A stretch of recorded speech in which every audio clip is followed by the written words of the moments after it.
बिस्मिल्लाहिर्रहमानिर्रहीम। नाज़रीन अस्सलाम वालेकुम। मैं हूं आपका मेज़बान साबिर शाकिर, वफाकी दारुल हुकूमत इस्लामाबाद से कुछ ताज़ा तरीन और अहम मालूमात के साथ। नस्रुम मिनल्लाहि व फतहुन करीब वल्लाहु खैरुल माकिरीन। बहुत सारे मंसूबे इंसान बनाता है और बनाता रहता है, और वो ताकत के नशे में धुत होता है, और उसको नहीं अंदाज़ा होता कि सबसे बड़ा मंसूबा साज तो अल्लाह ताला है, और अल्लाह ताला के मंसूबे और अल्लाह ताला के फैसले ही बिल आखिर अमल पजीर होने होते हैं, और इंसानों के सारे मंसूबे खाक में मिल जाते हैं। इस इक़्तिदार की राहदारियों में, इस्लामाबाद में, रावलपिंडी में और ड्राइंग रूम्स में बहुत ज़्यादा चहबगोइयाँ हो रही हैं, बहुत ज़्यादा अफवाहें ज़ेर गर्दिश हैं, कॉन्स्पिरेसी थ्योरीज चल रही हैं। और उनमें जो सबसे बड़ी थ्योरी है वो है कि शहबाज शरीफ साहब के जाने के दिन आ चुके हैं, और शहबाज शरीफ साहब का दौरा अमेरिका शायद उनके लिए अच्छा साबित ना हो, और दौरा अमेरिका से वापसी पर इन हाउस तब्दीली की बहुत ज़्यादा गर्दिश शरी, बहुत ज़्यादा अफवाहें गर्दिश कर रही हैं कि इन हाउस तब्दीली आ जाएगी, और इन हाउस तब्दीली में अब शहबाज शरीफ साहब से इस्तीफ़ा लिया जाएगा और वो इस्तीफ़ा दे देंगे, या फिर तहरीक आदम एतमाद आएगी, या फिर पाकिस्तान पीपल्स पार्टी या कोई और जमात, फॉर एग्जाम्पल MQM, पहले मरहले में अपनी नाराज़गी का इजहार कर देगी और वो शहबाज शरीफ साहब का साथ छोड़ देगी। हर दो सूरतों में, वो MQM हो या पाकिस्तान पीपल्स पार्टी को खुलेआम आना पड़े। तो बहरहाल इस वक्त दो तरह के सिनारियोस चल रहे हैं। एक तो ये कि शहबाज शरीफ साहब को मुस्लिम लीग नवाज के अंदर से ही रिप्लेस कर दिया जाए, और उसके लिए ख्वाजा साहब का नाम बड़ा ज़ेर गर्दिश है कि ख्वाजा साहब आजकल बहुत ज़्यादा पेश हैं, बूट पॉलिश करने में भी माहिर हैं, और शहबाज शरीफ साहब भी बहुत ज़्यादा बूट पॉलिश कर चुके हैं, लेकिन बूट पॉलिश का कोई फ़ायदा नहीं हुआ। खुशामद बहुत की, लेकिन रावलपिंडी और मिलिट्री लीडरशिप ये समझती है कि जनाब उनकी बूट पॉलिश से उनको नुकसान पहुंचा है, और उनके बूट जो हैं वो बजाय साफ होने के उनका चेहरा जो है वो गदला गया है। और उसकी वजह सिर्फ और सिर्फ ये है कि शहबाज शरीफ साहब का तर्ज हुक्मरानी और कोई कारकर्दगी ये नहीं दिखा सके। और यहाँ तक के कहा जा रहा है कि ये जो $7 अरब का कर्ज IMF से बिल आखिर ये प्रोग्राम फाइनल हुआ है, उसमें भी शहबाज शरीफ साहब या हुकूमत का कोई अमल दखल नहीं है। उसके लिए भी रावलपिंडी को लॉबिंग करनी पड़ी, और रावलपिंडी को तगदाव करनी पड़ी, और यहाँ आसम मुनीर साहब को ये सारा कुछ करना पड़ा, और उनकी मेहनतों की वजह से ये सारा कुछ हुआ है, और लोन अप्रूव हुआ है, जो $7 अरब का प्रोग्राम मंजूर हुआ है। इसलिए वो कोई मुतमिन नज़र नहीं आते। और इसके साथ साथ कुछ और चीज़ें भी हैं। इसी तरीके से मरीम साहिबा भी जो हैं वो भी मुतमिन नज़र नहीं आ रही, और उनको भी शायद इस बात का अंदाज़ा हो गया है कि अब उनकी हुकूमत शायद न रहे। उसकी वजह यह है कि पाकिस्तान पीपल्स पार्टी के साथ पंजाब में बहुत ज़्यादा जो है मुस्लिम लीग नवाज की ठन गई है, और गवर्नर जो पंजाब हैं पीपल्स पार्टी के, उन्होंने पहली नाराज़गी का इजहार सरेआम किया, और जो मरीम साहिबा ने VC वाइस चांसलर्स की एक समरी भेजी थी वो उन्होंने रद्द कर दी, और उन्होंने कहा कि ये दुरुस्त नाम नहीं है, बल्कि इन पे एतराज़ात उन पे आयद किया। उस पे अज़मा बुखारी साहबा मैदान में आई, और उन्होंने गवर्नर पंजाब को आड़े हाथों लिया, लेकिन गवर्नर पंजाब डटे रहे। इसके साथ साथ गवर्नर पंजाब ने पिछले दिनों शहबाज शरीफ साहब को भी एक बराह रास्त उन्होंने कहा कि शहबाज शरीफ साहब जो हैं वो पता नहीं किन ख्यालों में गुम हैं, और वो क्यों ऐसी बातें करते हैं, और उन्हें क्यों इख्तियार दे दिया जाए कि जनाब वो जज तैनात करेंगे और चीफ जस्टिस लगाएंगे। ये सारी की सारी उस पर उन्होंने अच्छी खासी तनकीद की, जिसके बाद पीपल्स पार्टी और मुस्लिम लीग नवाज पंजाब में आमने सामने हैं। और एक और बात भी ये इसलिए भी हुआ कि पंजाब में पीपल्स पार्टी और मुस्लिम लीग नवाज के दरमियान पावर शेयरिंग फार्मूला था, और उसके लिए पिछले दिनों मुज़ाकरात भी हुए। मरीम साहबा के साथ भी बिलावल भुट्टो शहबाज शरीफ साहब से मिले, फिर लाहौर में बैठक हुई, और चीज़ों को आगे बढ़ाने पर इत्तफाक हुआ। लेकिन मरीम साहिबा का एक असूली मौक़िफ़ है, वो ये है, सिर्फ मरीम साहिबा का नहीं बल्कि पूरे शरीफ ख़ानदान का, कि जरदारी साहब को, पीपल्स पार्टी को हमने पंजाब में नहीं आने देना। और वो जरदारी साहब का नाम उन्होंने रखा हुआ है बतीसी, कि ये बतीसी हमें नज़र ना आए। और इस बात पे सलमान शहबाज हों, हमजा शहबाज हों, शहबाज शरीफ हों, मरीम साहिबा हों, सब के सब इस एक नुक्ते पर मुत्तफ़िक हैं। और इसलिए भी उसके बाद पीपल्स पार्टी ने भी अपना ज़रा रंग दिखाना शुरू कर दिया। फिर 26वीं तरमीम आई। 26वीं तरमीम में भी का मलबा जो है वो सारे का सारा डाल दिया गया शहबाज शरीफ साहब पे, کیونکہ پیپلز پارٹی نے کہا جی ہمیں تو کہا گیا تھا کہ ہر چیز تیار ہے اور ہماری سب سے بات ہو گئی ہے، تو بس اب آپ آئیں اور آ کے تیاری کریں، اور بس صرف ووٹنگ ہونا باقی ہے اور کچھ بھی نہیں، پروسیس سے گزارنا ہے۔ جبکہ پیپلز پارٹی کہتی ہے، اور مولانا فضل الرحمان صاحب کے بارے میں بھی یہی ہوا کہ مولانا فضل الرحمان صاحب کو مس ہینڈل کیا گیا ہے اور ان کو بھی صحیح طور پہ آگاہ نہیں کیا گیا، اور مولانا فضل الرحمان صاحب کے بارے میں رپورٹ دی گئی تھی کہ ان سے ہماری بات ہو گئی ہے اور وہ کوئی مشکل ہدف نہیں ہے، لیکن مولانا فضل الرحمان صاحب بھی ڈٹ گئے اور انہوں نے بھی انکار کر دیا۔ اس دوران مولانا فضل الرحمان صاحب کو کچھ آفرز کی گئی، اس میں ایک گورنر خیبر پختونخوا اور گورنر خیبر پختونخوا یا پھر گورنر بلوچستان، ان کو آفر کی گئی۔ اب خیبر پختونخوا کے گورنر جو ہیں وہ ہیں پیپلز پارٹی، خیبر پختونخوا کے گورنر ہیں پیپلز پارٹی کے کنڈی صاحب، اور زرداری صاحب وہ ظاہر ہے وہ نہیں چھوڑنا چاہتے، کنڈی صاحب کو ریپلیس نہیں کرنا چاہتے، اور پھر بلوچستان کی گورنرشپ آفر ہوئی اور بلوچستان کی پھر وزارتیں آفر کی گئیں، اور اس کے ساتھ ساتھ فیڈرل گورنمنٹ میں بھی کچھ وزارتیں آفر کی گئیں۔ تو مولانا فضل الرحمان صاحب نے ان تمام پیشکشوں کو رد کر دیا اور انہیں کہا کہ مجھے نہ ہی گورنرشپ چاہیے اور نہ ہی وزارتیں چاہیے۔ اب ایک اور تجویز بھی زیر غور ہے،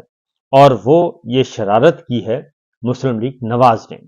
مسلم لیگ نواز نے یہ شرارت کی کہ مولانا فضل الرحمان صاحب کو ہم پنجاب بلوچستان کی حکومت دے دیتے ہیں، اور انہوں نے مولانا فضل الرحمان صاحب کو اور پیپلز پارٹی کے درمیان تنازع کھڑا کرنے کی کوشش کی کہ آپ کو ہم بلوچستان کی وزارت اعلیٰ دے دیتے ہیں اور وہاں سے بگٹی صاحب کو ریپلیس کرتے ہیں، اور اس طریقے سے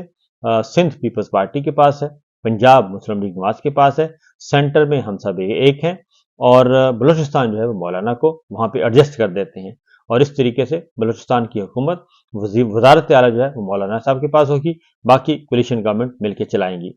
تو یہ بھی ایک فارمولہ پیش کیا گیا۔ اب ڈپینڈ کرتا ہے، کیونکہ اب اسلام آباد کی جو راہداریاں ہیں وہاں پہ یہ باتیں بھی ہو رہی ہیں کہ مولانا فضل الرحمان صاحب جو ہیں ہو سکتا ہے کہ وہ وفاقی عدالت کی حد تک بات مان لیں،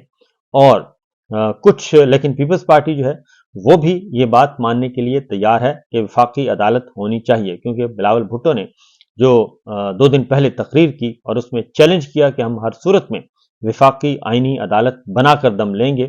تو وفاقی عدالت جو بنے گی لیکن اس سے پہلے ایک اور کام وہ کہتے ہیں جی ہونا چاہیے، اور وفاقی عدالت بنے گی لیکن وفاقی عدالت بننے کے بعد جو حکومت ہے وہ شہباز شریف صاحب کی نہیں رہے گی اور وہ پاکستان پیپلز پارٹی کی ہونی چاہیے۔ اور دوسری جانب خواجہ آصف صاحب جو ہیں وہ بھی کوشش کر رہے ہیں کہ قرہ فعال جو ہے ان کے نام نکل آئے اور وزارت عظمیٰ جو ہے وہ مسلم لیگ نواز کے اندر ہی رہے، شہباز شریف صاحب کو کر دیں فارغ اور خواجہ آصف صاحب کو لے آئیں یا پھر کسی اور کو لے آئیں، اور اس کے بعد پھر معاملات کو آگے بڑھایا جائے۔ یہ مختلف قسم کی جو ہیں افواہ سازیاں جو ہیں وہ چل رہی ہیں، کچھ افواہیں زیر گردش ہیں جن کے بارے میں نے آپ کو ابھی بتایا۔ اب دیکھنا یہ ہے کہ یہ ساری باتیں کس طریقے سے آگے بڑھتی ہیں، اور کیا پاکستان تحریک انصاف جو ہے کیا وہ بھی یہ سارے چیزوں کو قبول کر لے گی، اور فیڈرل جو کورٹ بنانے کی کوشش کی جا رہی ہے، تو پھر فیڈرل کورٹ اگر بنائی جاتی ہے اور پاکستان پیپلز پارٹی اگر اپنے ذمے یہ کام لیتی ہے، تو اس کا مطلب پیپلز پارٹی کی یہ خواہش ہے کہ فیڈرل کورٹ اگر بنانی ہے تو یہ کام ہمیں ذمے دیں، ہمارے ذمے لگائیں، ہم نمبر پورے کریں گے، ہم یہ ساری چیزیں مینیج کریں گے، لیکن پھر اس کے بعد وزارت عظمیٰ جو ہے وہ پھر ہمارے پاس ہونی چاہیے، یعنی کہ بلاول بھٹو کو وزیر اعظم ہونا چاہیے۔ اس پہ بہت کینلی ہو رہی ہے جی گفتگو، اور امریکنز کے ہاں جو امریکنز کے ہاں سچویشن ہے وہاں میں بھی پاکستان پیپلز پارٹی جو ہے اس کی بائیڈن انتظامیہ میں کافی سے ہے، اور پریزیڈنٹ بائیڈن جو ہیں وہ پیپلز پارٹی کے بہت زیادہ کلوز ہیں، کیونکہ انہیں ایوارڈ سے بھی نوازا گیا ہے جب یوسف زئی گیلانی صاحب پرائم منسٹر تھے اور بائیڈن جو ہیں وہ نائب صدر تھے، اس لیے اس وقت سے ان کا یارانہ چلا آ رہا ہے، اور پاکستان پیپلز پارٹی کی یہ خواہش ہے اور کوشش ہے کہ جناب بائیڈن کے ہوتے ہوئے یہ کام کر لیا جائے، کیونکہ اکتوبر میں الیکشن ہے،